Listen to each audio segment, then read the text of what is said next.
Hey everyone, this morning we're in Lubbock, Texas, and I'm at the Silent Wings Museum that is a museum dedicated to the glider warfare technology used during World War II.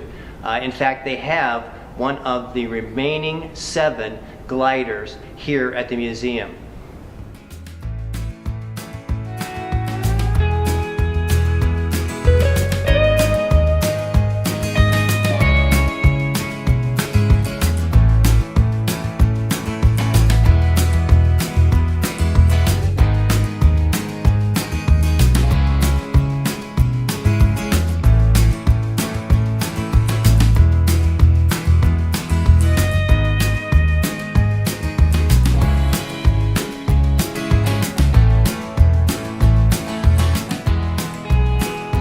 Today we're at the Silent Wings Museum in Lubbock, Texas, and we're going to be spending a little time with Sharon McCullers. Sharon is the curator here at the museum. So Sharon, thanks for kind of hosting us here this morning a little bit. Tell me about the history of the museum and how did it get its start? Why is it here in Lubbock, Texas, of all places? Okay.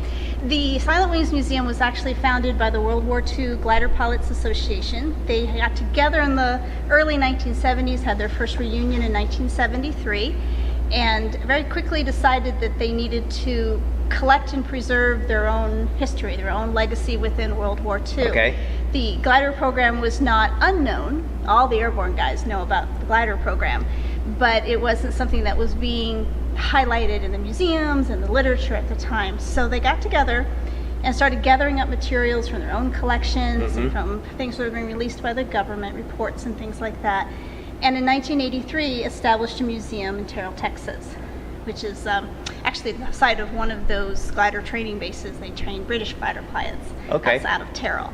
And so they had a connection to the Dallas area.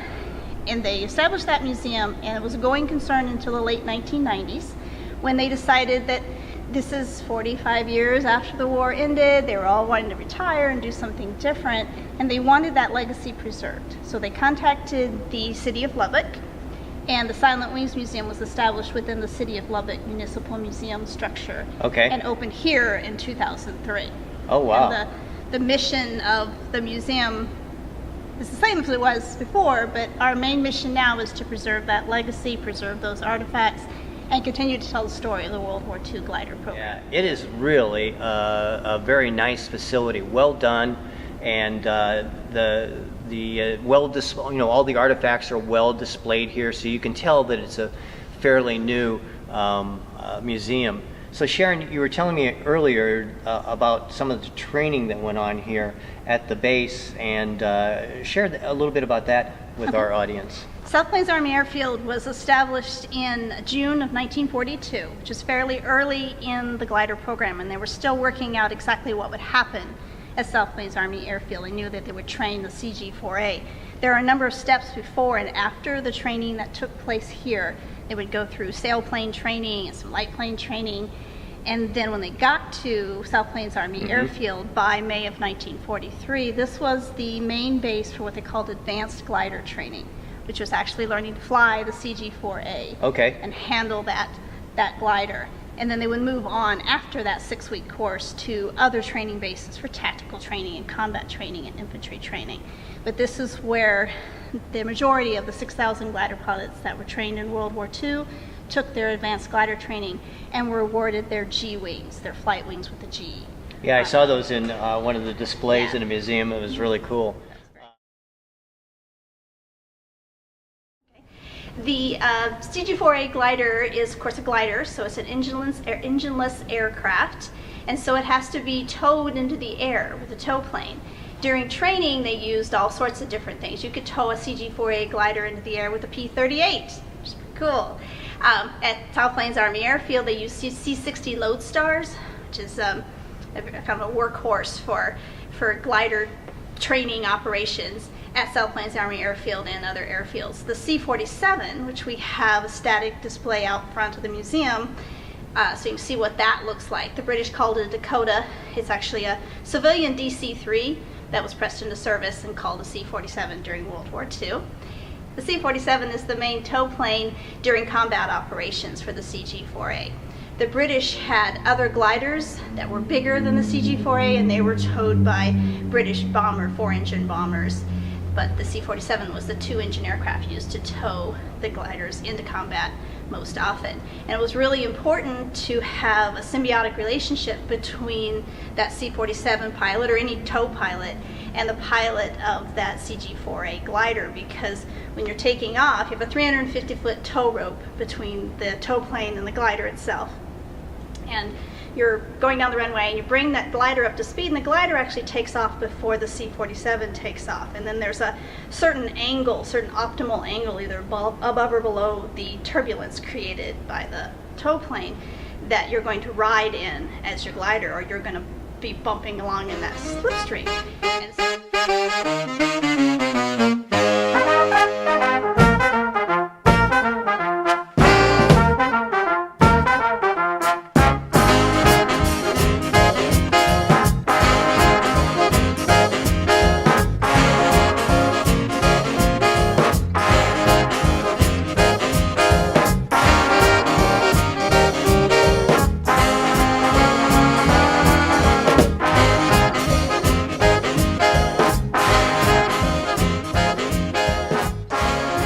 there's a nice 18-minute film, 15-minute 15 film minutes, yes. or so. So start there and then take a nice guided tour around. One of the things, Sharon, that I found interesting is that the glider warfare, if you will, was kind of advanced technology at the time, and it was really the Germans that successfully deployed gliders during World War II. But thankfully, the military brass in Britain and the United States saw that this was a distinct advantage to be able to deploy troops silently behind enemy lines. And in fact, the glider program, I think, was a pretty big part of D-Day. And the invasion of the Normandy beaches. Hey, I hope you enjoyed the tour. The displays are terrific, and they're even better close up. So if you're ever in Lubbock, Texas, stop by the Silent Wings Museum. Thanks for joining us on this episode of Second Act Escapes. Until next time, enjoy living your retirement outside the box.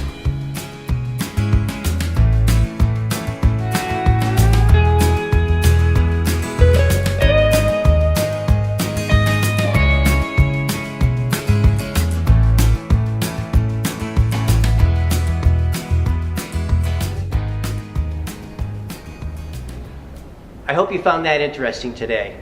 Again, if you're ever in Lubbock, please stop by. They would love to host you. And the displays and the things that you see are just marvelous. They're so marvelous, in fact, you will drool all over yourself like I am right now.